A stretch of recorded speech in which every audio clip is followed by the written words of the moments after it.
Welcome. My name is Mark Anthony Dubose Jr. I was born July 4th, 1986. I'll say thank you for tuning in to try to figure out some more about your dog, because I don't know what's going on out here, but as I'm going on this walk out here, I'm seeing a lot of people just struggling with their dogs. And I kind of want to talk a little bit about what it is that I go through and I deal with when I go on a walk. It's something that I think a lot of people need to pay very, very close attention to. One thing I want to say right now up front is if your dog is seeing another dog and it's reactive with another dog, please do not allow your dog to pull into anything, into a harness, into a collar. You do not want them pulling, actively looking at something that you may think that they are going to want to bark about.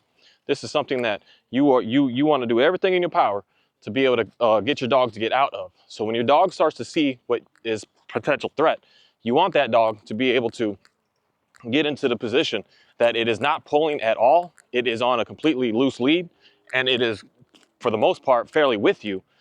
And that's how you're gonna be able to get your dog through the issues that are going on. And it's something that I've just come to realize when I just continuously watching people and keep on thinking about some things out here. And it's the time. When do I say interject? I don't know if that's a proper word to use, but when I see my dog is about to get in it with another dog, when is it that I just finally get to that point that I say to that dog, like, no, I don't want you doing that, and or to like break his focus. I guess it's a better way of saying it. Come on. How do I break his focus? How do I break the focus of the dog so that I run into the situation that my dog is about to start to react? How soon do I work with the dog to get the dog to understand what it is that I'm looking for? And the one thing that I've just noticed that majority of people do is everything, I'm going to say, backwards, in a way that we're already allowing the dog to focus. We're already allowing the dog to get engaged. We're already allowing the dog to become alert. And then we're trying to get the dog out of that. The main thing that we need to focus on is getting the dog out of it before it even starts it. So this is where just studying your dog. You're gonna have the most success on the planet on just studying your dog, studying them, watching them, staring at them, watching everything that their bodies are portraying, everything that's going on. Like with this dog, I'll give this a C- right now in our pull session that I haven't convinced doing right now. But I can see every single time that he's about to deviate. I know everything that his body does based on doing this day after day after day, of knowing how this boy is going to react, how his ears move, how his body moves, before he even makes that decision that, okay, I'm just going to go run off and I'm going to smell. Well, okay, I'm going to run off and I'm going to go do that. Same thing with this Dalmatian. I see her ears go first, her butt goes next. I see everything before she is actually even, like, say, committed. Like, her body is explaining everything before she's actually doing anything that she's even about thinking about doing. The body is showing all the signs, and that's what we need to pay attention to. The very, very, very, very, like right here, you see, he's like, I'm gonna go sniff. I'm telling him, no. Come on. I'm telling him, continue to keep on pushing along. So right here, you have to watch when that first subtle sign, that very, very first subtle sign, that first thing that happens, that your dog is like, ooh, what is that? You want to instantly stop, instantly back up, instantly get them to calm down, and then start moving forward again. Because when you get into it at the beginning, that's where stuff that I can say when I work with dogs, it looks like it moves fast, because I'm all on top of before it even gets to a sticky situation. I'm already working upon them of saying, hey, I know you're contemplating it, but you haven't done it yet. So since you haven't done it yet, I'm going to go ahead and let you know exactly what it is that I want here, so that a dog isn't in confusion. Because when the dog is already said, like, active, reactive, it's already alert, it's already engaged, it's already focused, you have, in just my opinion, you have zero communication going on. You have an absolute zero level of communication. The dog is already decided, it's already in it, and there's no reason. That's where I just say you just move on. And most cases, that's why I believe that most people, you're not finding the help that the success, you're not finding results, because you're waiting for it to react, and then you're thinking, like, day after day after day, it's gonna get better. You wanna get in the middle of that. You wanna get the dog out by getting to them before they even get to that process of, I'm going to commit to do what it is that I'm doing. And when you get to it sooner, that's where you're actually communicating to the dog. When they're already reactive, you're just move on, move forward. Nothing happened. Don't get mad. Don't get sad. Don't get happy. There's nothing going on. But we can do so much before the dog starts to react, before the dog starts to respond. We can get into that dog to say, hey, that's not what I'm looking for. And the main thing is, majority of dogs are so excited. So When you stop them, you slow them down before they even get in that so excited stance, then you're going to run into that situation that the dog is just going to just stop, hang out, stop, hang out, look at you, and just realize like, oh, it's not that serious. But when the dog is, for one, pulling into a harness, for two, pulling into a collar, pulling into anything, the communication that you're giving to that dog is keep doing what you're doing. And that's why we want to stop them before it gets to that point that they're already reactive. Because when they're reactive and then you pull on the collar, you pull on the harness, you're telling that dog, yeah, keep doing that, keep doing that, keep doing that. I don't know why, but a firm believer on that because I just watch how it is that we are able to convince the dogs to pull, to go do all these bite sports and all this stuff. The dogs where we're pulling on the harness, we're pulling on the collar, we're pulling them back, making them go forward, we're pulling them back, making them go forward. And that just creates the dogs to continue to keep on wanting to do that. So every single day, you're basically convincing your dog to, hey, let's keep doing this. Let's keep doing this. Let's get more intense, more intense, more intense. That's why majority of y'all is seeing that your dogs are getting more intense as opposed to just backing down and starting to relax. So the main thing is you need to study your dog. You need to watch, you need to put eyes all up on that dog. And one thing that I highly, highly, highly recommend is to get a video. We all got these fancy phones out here, especially if you got yourself a iPhone or whatever that is, the new stuff. We got the 4K recording and put it in 60 frames a second, or is it a second or a minute? 60 frames a minute. I don't know, we don't need one or the other. But you want to record your dog and watch what's going on frame by frame by frame so that you can see the small, subtle things that your dog does before it decides to go crazy. Because a dog, regardless if he's up here, they're communicating to me right now. They're saying a whole lot to me right now. And they're saying to me, like, see how she looked at that dog, but then she's like, okay, whatever. Oh, wait. She looked at it and then she's like, oh, okay, there's nothing going on here. Because this dog is I'm gonna say a really nice dog that's not reactive. When they're a little reactive, because it's why I know the majority of it is because out of excitement. Because if your dog is barking and crazy and going wild, most of them, I'm just straight up aren't aggressive because my Dalmatian here is quick to like, hey, let's play, because she sees that excitement. Where Kahi's like, let's get out of here because that's too much energy for him. But she's got excessive energy to just want to play. So she's running into that. So she shows me those subtle little signs, these tiny little things that she does. For her, it's those ears at first. She lifts them up and she's looking at them dogs and she's like, ooh, what is that? It's not even dogs. She gets more crazy on squirrels and deer and rabbits. Come on, come on, come on. I hear you. I hear you. We going. He likes to mark after he goes through what he thinks of it as, I guess I can say, as a stressful situation. That he goes past a dog that's looking at him a little wild. He runs into the situation. He's like, I got to go release this energy. So that's his release energy. But I'm working on him to basically get past that he can handle these emotions. That it's okay. He can get through it. And that's what we all need to do with our dogs. And this is why even still to today, this dog 3 years later, he still has a little bit in him where he's just like, I don't know. He's not barking, he's not growling, he's not lunging, he's not doing all that, but he still has these subtle little things behind him that I just watch for to make sure at the end of the day that he's safe. He doesn't want to meet dogs, so I'm not going to make him meet dogs. He doesn't want to meet people, so I'm not going to make him do that. But he's in a little conflicted situation right now because this girl wants all of that. So I'm trying to tell him to help her, to tell her not to do that. And he's like, hey man, this is a little much. So my walks are much shorter when I have him basically like telling her what to do. But the big thing is it's the small, subtle things that happen. Because my shepherd, his ears go up first. Those ears just straight ahead. His head goes up, he gets focused, he starts to walk stiff, and that's me, it's like, okay, what's going on? So pretty much he's first.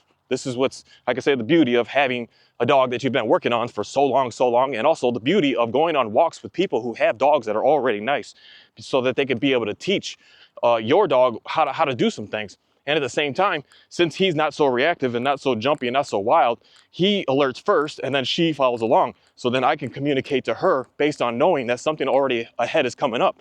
So it makes it, say, easier, I guess.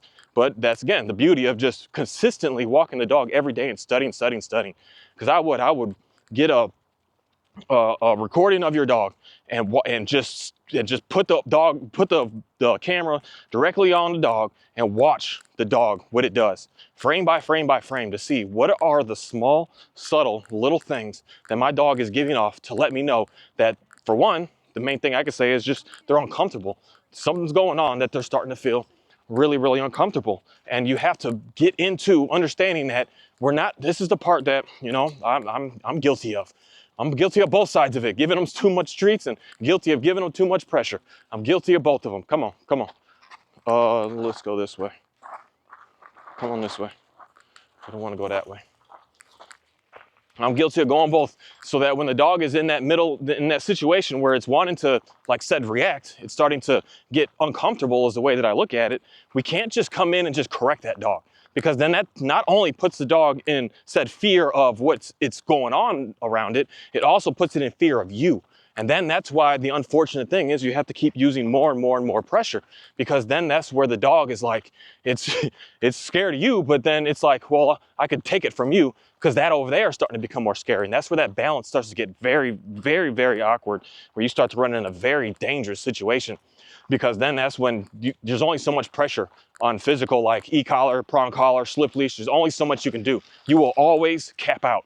And once you cap out, then what? That's what, unfortunate route, a lot of people y'all are running into, because your dogs have been trained on all these pieces of equipment, and you're like, now where do I go?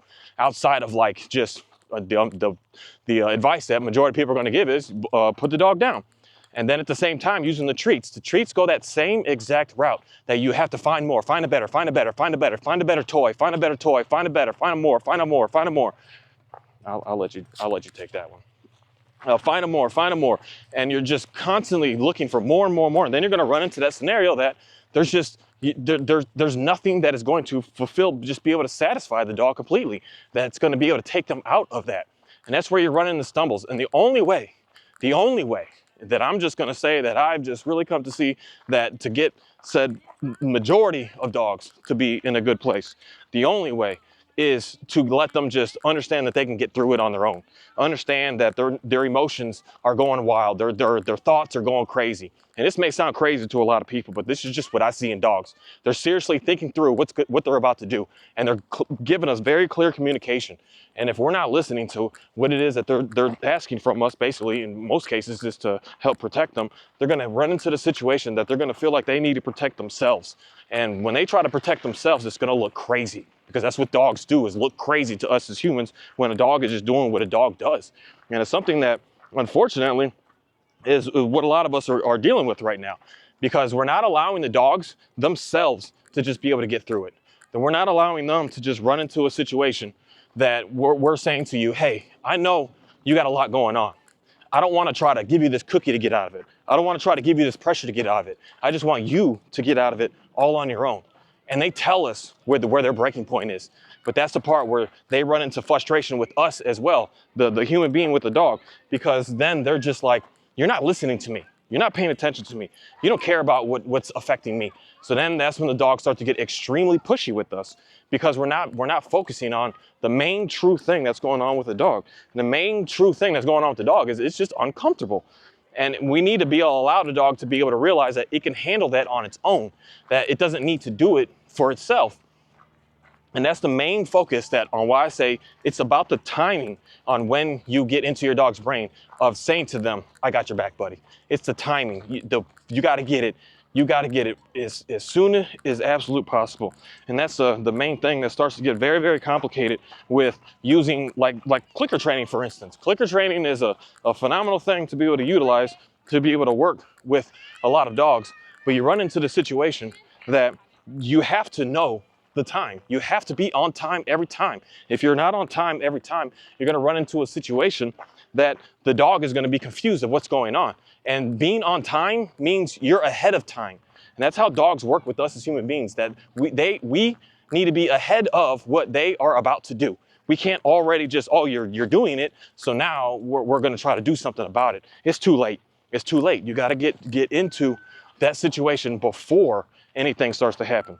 Before the dog says, oh, okay, I don't know what to do here. So that's why you have to explain to the dog what it is that you want to do, what you want from the dog. It's kind of hard to record them like this when we get to sections where there's a lot of people, they just default to walking right next to me, which I greatly appreciate. It makes life easy, because that's what I'm going to say is they start to get uncomfortable. When there's nothing around, everything's good, they got no problem pulling ahead and doing what they're doing.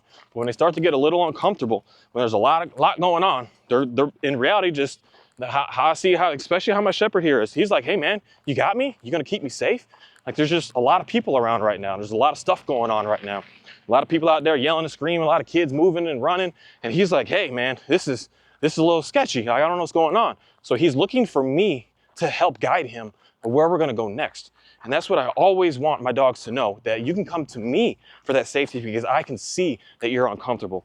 And this is an unfortunate part where a lot of us run into battles with the dogs because we end up in a negative relationship with them by either giving them corrections and or giving them treats when they're in that I don't know stage, when they're in that I'm unsure stance. We're trying to manipulate them as opposed to just being with them, working with them, and just letting them see like, hey, there's nothing to worry about out here. Okay, y'all can go. Okay, there's nothing to worry about out here. You can go, man. There's nothing around now. There's a little poodle thing up there, but you'll be fine.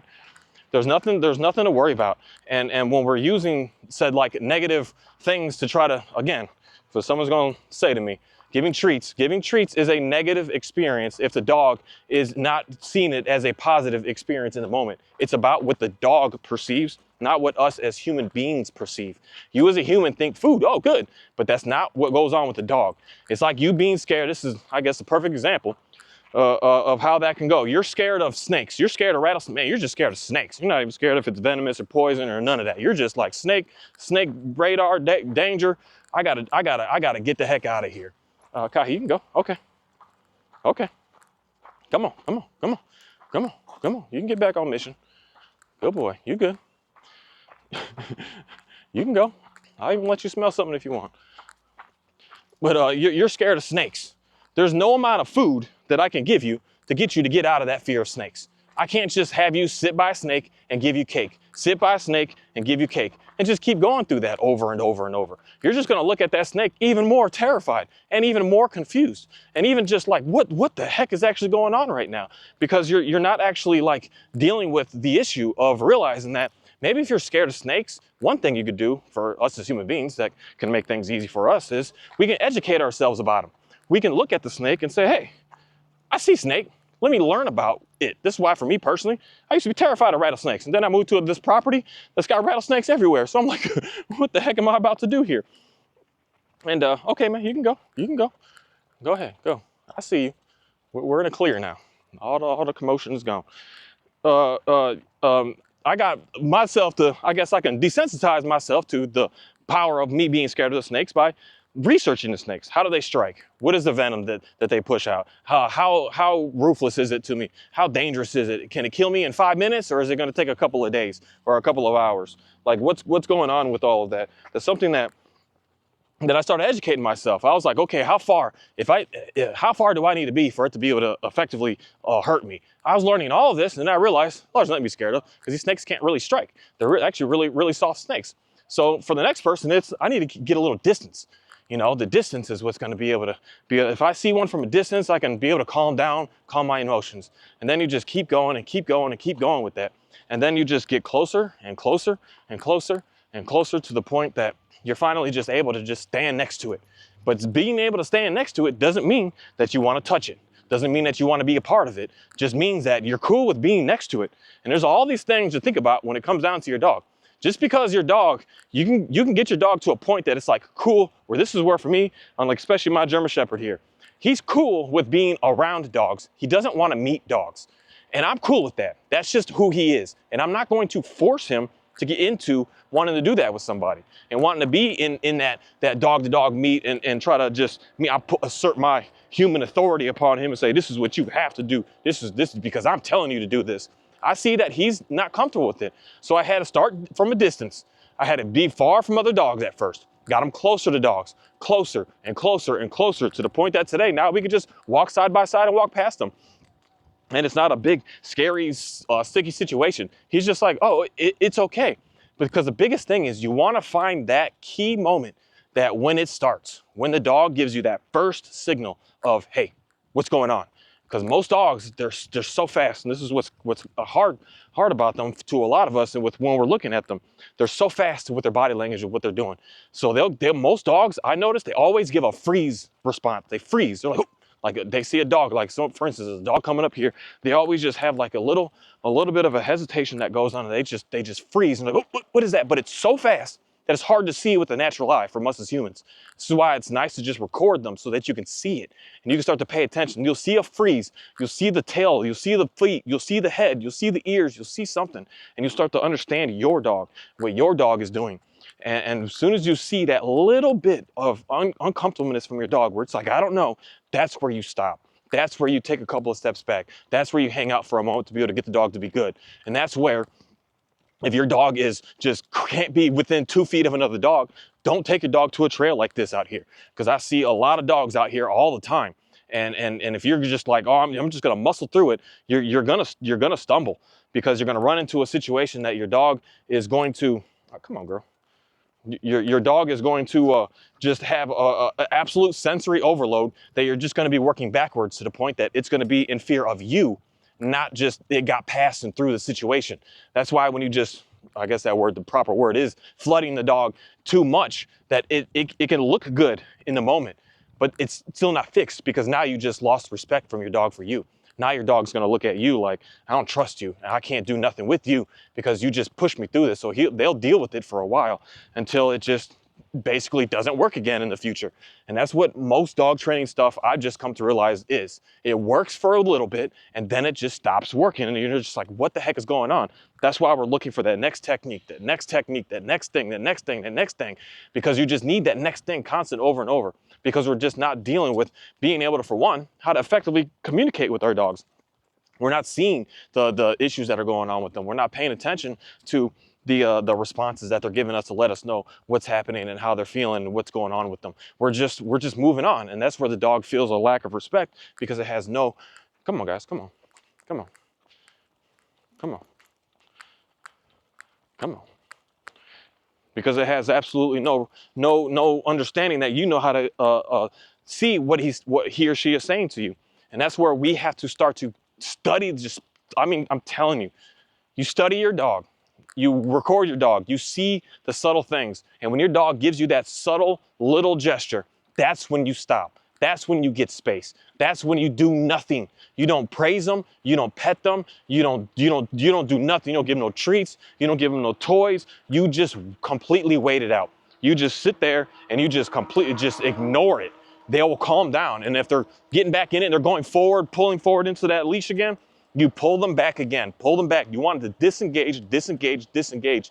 But it only works when you disengage, when the dog is, let's say, thinking about what should I do next, as opposed to already being in the middle of it. If they're in it, you're spinning your circles. You're going day by day, and you're not really going to find any success, because you're not actually communicating. You're just correcting the behavior after it's already started, and you're not really getting anywhere with dogs. That may work with human beings. With some baby children, that probably works. You can get to them because they can think it through. But being dogs, that they're in the moment, you have to get to them before they get to that moment, so that you can say, hey, you know what? It's cool. We're good. And this is where the beauty starts to happen, that you start to get fast track results. That, I say fast track, I'm talking days, weeks, months, not no 15 minutes. I'm not here to give you no training lesson and training speech and communication on dog training that in 5 minutes your dog's gonna, no, that's just in 5 minutes. If your dog stops doing something, in 5 minutes it's gonna be wanting to go right back to it again. This just know that. That's the way that the dogs are, and that's the way that this world in reality is. In 5 minutes, you lose 5 pounds. In 5 minutes, you're gonna gain 15. That's just the way it works. Why? I don't know. I didn't create it. I didn't make it up. But I just live by the rules and the laws that I see on this land, and have a very good understanding of how to be able to just dance around these things. And that's why, if you want something really nice, you are going to constantly keep looking at everything that's going on with that dog until you can at least get it through the process of like just barking at other dogs. Like, it could be able to just be on a trail like this and just walk past them. He may not like just zone out, because this shepherd, he don't even really look at other dog. He just walks straight. He's like, whatever. He may not get to that point right away. That could take some time, but you at least want to be able to get him close, because sometimes some dogs are crazy out here. they be wild. And sometimes he looks back. So he'll walk past it and then he'll look back. He'll look at it like, oh, what is that? What's going on with that dog back there? Just to make sure. He's got his, like, I got to make sure I'm safe, basically. And that's where, for me, a lot of it is, he doesn't 100% just trust everything that I'm doing. Where he's like, you sure? You sure we're safe? And I'm like, we're good. So he wants to, in reality, kind of verify it for himself to see if he is safe or not. And that's something that is just, time doing it more and more and more and more. Come on, come on, come on, come on. I see you, Ophi. You the one that's dictating that one. Sorry, Kai, you all right. So you want to be able to just see the first things that happen, and then you get your dog what it needs. You pull them back, you calm them down. You get them closer, you pull them back, you get them calm, and you just keep doing that over and over and over again. And then you're just gonna notice one day, like, oh, I don't need to. I could just walk around stuff. I can walk around. But there's one thing I'm gonna say: if your dog is going after bikes and scooters and stuff like that, work your dog before you take him for a walk, because your dog needs to get that prey drive out of him. That's not so much of like a reactive thing of a dog to dog, human to dog. Human, if they're reacting at just humans and dogs, it's a different scenario than if your dog is literally flipping out at like bikes, anything rolling. Your dog has an excessive amount of prey drive that it needs to get out of it. And that's where flirt pole, RC cars, that's where just, man, I know it's hard for some of y'all, but open field to just let the dog run, just let it just run, just let it do something before you leash that dog up and take it out to go and do something. That you got to get that out of them first, so that they can be able to just see that as being neutral, because you're working backwards with the dog. Because the dog is just going to be on edge, especially you go to any kind of trails where there's like this trail here. I don't know what it is, but there's just a crazy abundance of bikes all the time. Just bikes, and little wheeled things. And if your dog is flipping out at those, it's something you need to get that prey drive out of that dog. You need to focus upon that, because it's different than like seeing an active like squirrel or a bird or something like that. That's I'm going to say a healthy way of prey drive, and unhealthy because they have extreme amount of frustration because they've never been able to get into the place where they were able to release that frustration. That's why they're looking at bikes and everything else. So I'd recommend to get your dog in a situation that it's able to get that drive out before you take them out for a walk. Wait. So with this, when I just see other dogs coming and approaching, I just call them back to me, and to make sure that we're loose on that leash. And when we're loose on this leash, we're just not going to have much of an issue at all. And then I just say, okay, just come along. And this obviously didn't happen in 24 hours, 5 minutes. I didn't do this in 5 minutes. I guess had this dog now we've been walking 6 days a week pretty much for the past 2.5 months. So I don't know how many days that is, but that's probably at least 50 days. That's 50 walks, 50 times that we've been doing that, for her to be able to just walk past the dog like that. And at the same time, I'm going to also be able to fast track that, because I have this dog with me that already knows all these rules. He already just understands to just leave everything alone and let's just hang out. And this is just his thing. After he goes past the dog, he got to do this marking thing. He's got yep. He's just got this this energy that's just like, I got to get it out. I don't blame him. It is what it is. But it's just something that, where I'll say at the end of the day, some dogs are just more secure. Some dogs are just more secure. Some dogs are just more confident, and they just are that naturally by themselves. And it's not for me to think that I'm just going to convince my dog to be this most confident, amazing, awesome dog on the planet. That it's something that we just continuously keep on working on over and over and over. So hopefully by the time this boy is like 7, 8, 9 years old, he's gonna look at everything on this planet like, oh, whatever. But since I got him at who knows how old even, and who knows what's going on with them, it's just the stuff that we're going to constantly keep on working on. There's a big difference in like my border collie. That dude is confident. He was confident from birth. He would see anything, anywhere, anything. He just doesn't respond. He just looks at it like, oh, okay, whatever. It is what it is. That's just some dogs. But unfortunately, that's not the most dogs. Most dogs are a little unsure. They're a little just, the only way I can say it is insecure with how they act and what they do. So we have to work them through that. We have to see that there's something going on here, and I'm going to help you be able to get past that. And we're just going to keep working on it day after day after day after day after day. And right now, again, I got to say, before I say goodbye right now, is, again, you want to get the signals before the dog is focused, before the dog is pulling on the leash, because there's a difference. There's a difference of pulling. The dog can be pulling, like I can say my dogs are pulling right now, but they're not excessively pulling, like they're yanking my arm off. They're just, I'm just comfortable right now. And as soon as they start pulling, that's where you're already too late. You missed all the signals, you missed all the signs. And that's where you gotta start to pay closer attention to seeing what's happening before that moment happens. And your dog is already fixated, it's already got its head stuck in it, and you say their name, You snap your fingers, you do anything, and a dog does nothing, you're too late. You got to find the signals way before that was going on. And in most cases, not all, obviously, some dogs are just kind of just in a situation where they're just instant, where it seems like it's instant, but I'm still gonna say to you, it's not. There's signs, it's just, they're not showing it so openly.